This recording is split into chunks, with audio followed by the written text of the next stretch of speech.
प्रधानमंत्री Modi is no darling of the western media. प्रधानमंत्री मोदी को इस वेस्ट ने जितनी गालियां दी हैं और जितना उनके अगेंस्ट में स्मीयर कैंपेन चलाया है उतना तो किसी के अगेंस्ट में। हमारे यहाँ तो माइनॉरिटी होने का मतलब है आपके पास लाइसेंस है, मेजॉरिटी को आप पीट दे। ये जब हमारा जब ये पहलगाम के इशू जो खड़ा हुआ था, उस वक्त जो बहुत बड़ा ब्लंडर कमिट ये किया कि जब प्रेसिडेंट ट्रंप ने कहा कि जी जंग मैंने बंद करवाई है, जबकि ये वजीर आजम मोदी साहब आज तक उसके इनकारी हैं, तो ताल्लुकात गड़बड़ हो गए।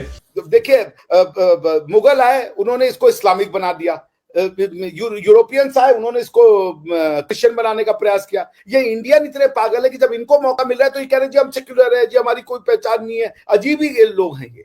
पुतिन के लिए दुनिया बहुत छोटी हो गई है।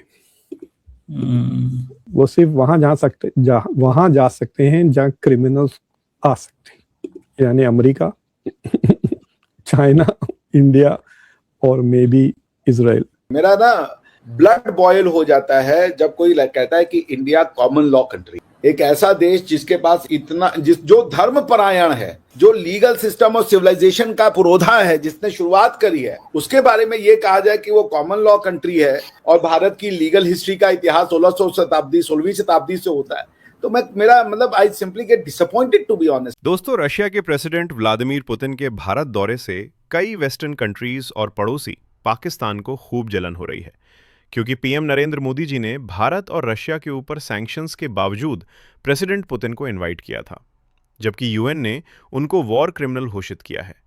इसीलिए अमेरिका और दूसरे वेस्टर्न आउटलेट ने पीएम मोदी और भारत को निशाना बनाया कि वो फासिस्ट और कम्युनिस्ट रेजीम को सपोर्ट करता है, क्योंकि एससीओ मीटिंग में भी पीएम मोदी ने चीन के शी जिनपिंग और रशिया के प्रेसिडेंट व्लादिमीर पुतिन का हाथ पकड़ रखा था, जिसके कारण से प्रेसिडेंट डोनाल्ड ट्रंप और वॉशिंगटन इस स्टेट विजिट पर नजर लगाए रखा था, क्योंकि भारत ने 2030 तक रशिया के साथ $100 बिलियन की ट्रेड करने की एमओयू साइन कर ली है, जिसमें डिफेंस टेक्नोलॉजी को प्रोडक्शन और साइंटिफिक रिसर्च भी शामिल है, जिससे पाकिस्तानियों को ये बात हजम नहीं हो रही है, क्योंकि ऑपरेशन सिंदूर में भारत के ब्रह्मोस मिसाइल और S-400 एयर डिफेंस सिस्टम का जलवा देखा है, जिसने पाकिस्तान में आधी रात तांडव मचाया था और उसके आतंकी ठिकानों को तबाह तो किया ही, और उनके चीनी एयर डिफेंस सिस्टम HQ-9 को भी डिस्ट्रॉय कर दिया था। दोस्तों, इसी टॉपिक पर आगे इस वीडियो को देखते हैं। चैनल पर आप नए हैं तो चैनल को सब्सक्राइब करें और वीडियो को लाइक करना ना भूलें। प्रधानमंत्री Modi is no darling of the western media. प्रधानमंत्री मोदी को इस वेस्ट ने जितनी गालियां दी हैं और जितना उनके अगेंस्ट में स्मीयर कैंपेन चलाया है उतना तो किसी के अगेंस्ट में नहीं है। वो तो प्रधानमंत्री मोदी का कलेजा स्टील का है कि इस तरीके की स्मीयर कैंपेन के बाद अक्रॉस द ग्लोब वो व्यक्ति उतना ही निखर करके आए। शायद ये उनकी ईश्वर की विशेष कृपा उनके ऊपर रही है, वरना बड़ा मुश्किल है। अब आप सोचिए, यदि न्यूयॉर्क टाइम्स अपना वो कॉरेस्पॉन्डेंट का एडवर्टीजमेंट निकाले कि in order to be qualified for the position you must have a visceral hatred for the प्रधानमंत्री Modi, I mean, this is something ridiculous। उसी तरीके से वेस्ट का दूसरा जो विलेन रहा है उनका नाम है राष्ट्रपति पुतिन। वेस्ट की डबल स्टैंडर्ड इतनी ज्यादा है कि ये अपने अलावा किसी को समझते ही नहीं है। आप इसकी एग्जांपल ऐसे देख लें कि वेस्ट ने दुनिया को ह्यूमन राइट्स का पार्ट पढ़ाना शुरू कर दिया है, अपना रिलीजियस फ्रीडम का पार्ट। अरे भाई, जो तुम्हारा रिलीजन है और जो हमारा रिलीजन है, दोनों में जमीन आसमान का अंतर है। हमारे रिलीजन में कभी कहा ही नहीं गया कि कोई गलत है। ये तो तुम्हारा रिलीजन है कि भगवान गलत होते हैं किसी के। मुझे तो आज तक ये बात ही नहीं समझ में आई साला कि कोई भगवान कैसे गलत हो सकता है। ये तो मेरे बियॉन्ड आज तक अंडरस्टैंडिंग है। तो पॉइंट ये कि आपकी जो समस्या है वो हमारी समस्या। आपको चाहिए रिलीजियस टॉलरेंस। भाई, हमारे जो पुरखे थे वो इतने समझदार थे, उन्होंने शुरू में ही लिख दिया था कि भाई एकम सत बहुधा विप्राह वदंती, कि सत्य एक है, विद्वान जन उसको विविध प्रकार से बताते हैं। तो इतनी समझदारी हमारे यहाँ थी।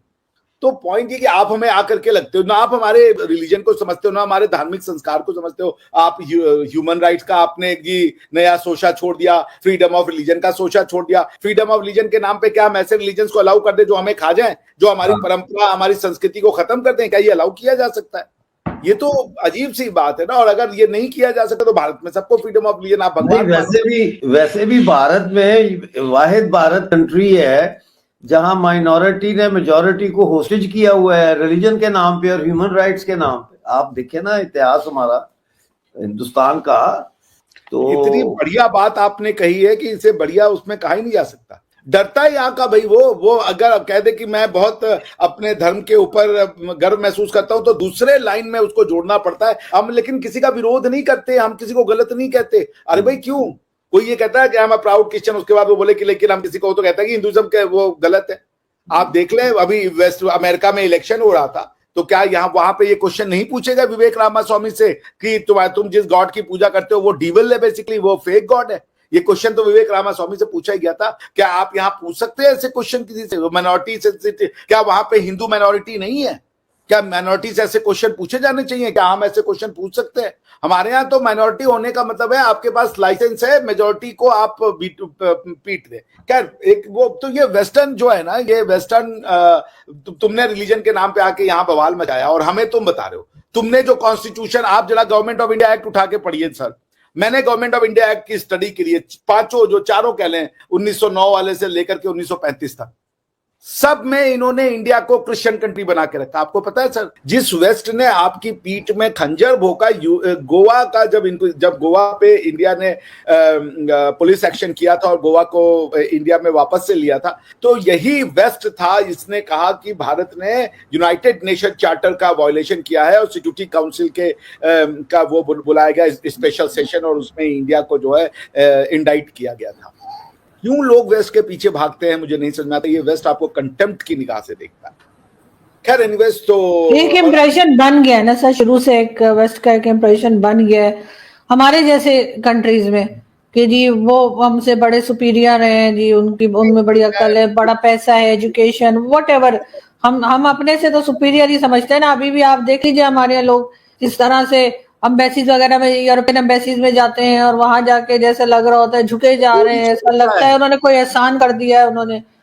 नहीं, वो तो गोरी चमड़ी का है। गोरी चमड़ी को भारत वाला जो है ना, हमारे आपकी तरह भूरा पीला आदमी जो है, वो गोरी चमड़ी देखते ही समझता है ये बहुत रिच है, ये बहुत सच्चा आदमी है, ये बहुत ईमानदार है और इसके यहाँ पता नहीं सत्यनिष्ठ आदमी है और इसके यहाँ पता नहीं किस तरीके की डेवलपमेंट है। ऐसा कुछ नहीं है भाई। जो कमियां आपकी है वो कमियां उनके अंदर है, कूट कूट करके हैं। भारतवर्ष को तो बदनाम करने में जितना इस्लामिक आक्रांताओं का काम नहीं था, उन्होंने तो फोर्स का यूज किया, लेकिन इंटेलेक्चुअल फोर्स का यूज भारत को बदनाम करने के लिए वो काम किया ये वेस्ट ने अपनी किताबों में। उनके यहाँ भाई आप ये बताइए, डिसमेंटलिंग हिंदुत्व के सेमिनार्स बुलाए जाते हैं। आपको रशिया में दिखेगा डिसमेंटलिंग हिंदुत्व के सेमिनार होते हुए? तो पॉइंट ये कि वेस्ट, और ये फिर भी हमारे यहाँ लोग जो है ना मानसिक गुलामी है और कुछ नहीं कहा जा सकता। खैर एनीवेज, तो फिलहाल we are grateful to the people of Russia, the great nation of Russia. They are time tested friends and they will remain time tested friends. और इस बार तो बहुत अच्छी अच्छी बातें हुई हैं, जैसे इंडिया ने सारे रशियंस को वीजा फ्री कर दिया है। They can now come to India, visa free, sorry मतलब कोई फीस नहीं लगेगा जहां तक मेरी वीजा फ्री तो नहीं हो सकता सर, एंट्री बगैर वीजा की एंट्री हो सकेगी। बहुत सी कंट्रियों में वो है वीजा फ्री एंट्री है, जैसे थाईलैंड में है, कजाकिस्तान में इंडियंस के लिए। समझ रही है ना? ईरान में भी थी लेकिन ईरान ने शायद बंद कर दिया अब। Free 30 day e visa. आपको 30 दिन के लिए इंडिया आना है, अगर आप रशियन हैं तो आपको एक पैसा नहीं देना, वीजा अप्लाई कर दीजिए। सही। सोचिए अब आप